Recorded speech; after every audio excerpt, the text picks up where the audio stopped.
Good morning, everyone. Quarter past the hour. Thousands of Christians living in Mosul, Iraq, forced to flee after the threat from the ISIS group, the terror group, saying this: convert, pay a protection tax, or be killed. Now, churches are being turned into mosques, and holy sites like Jonah's tomb are being blown to bits. Joining us now with exclusive new details on the situation unfolding on the ground there is Hugh Iwanicki.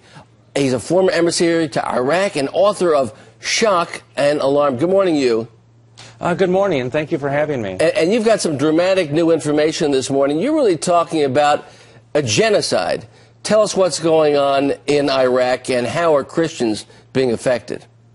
Well, that's right. It is, in fact, a genocide that's going on. And what's happening in Iraq shouldn't be a surprise to us. The events that have taken place are entirely predictable, as I wrote about in my book, Shock and Alarm. I'm sorry, go ahead. And Hugh, your sources are saying that there were 60,000 Christians in Mosul back in 2003. Then this past June, there were just 35,000. Today, currently 0. I mean, these numbers, astonishing. What can you attribute this to? This is shocking, and in fact, some of my sources have provided me that, for example, there was the Presbyterian Church in Mosul that was founded in 1850, has now closed its doors, is deserted with the last 4 members fleeing the country. Well, tell us also, you also detail how an American Christian now is being held for $5 million ransom by ISIS, the dastardly terrorist group there. Tell us about that.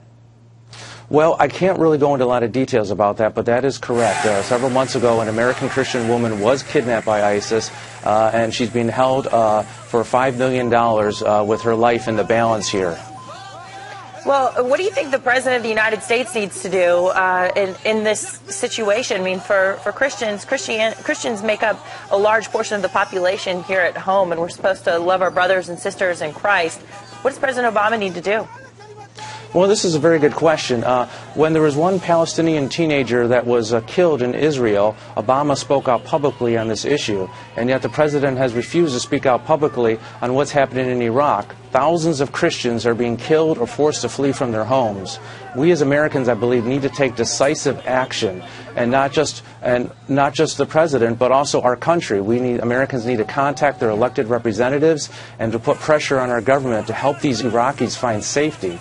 Another thing that we can do, as far as I wrote about in my book, is that there's donations that Americans can help as far as to help these Christians. For example, it's Open Doors and Voice of the Martyrs.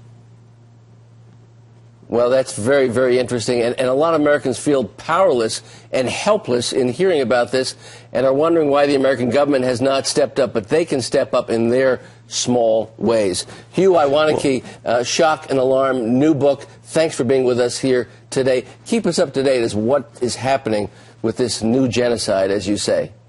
Please do. I will do that. Thank you very much for having me. Thank you.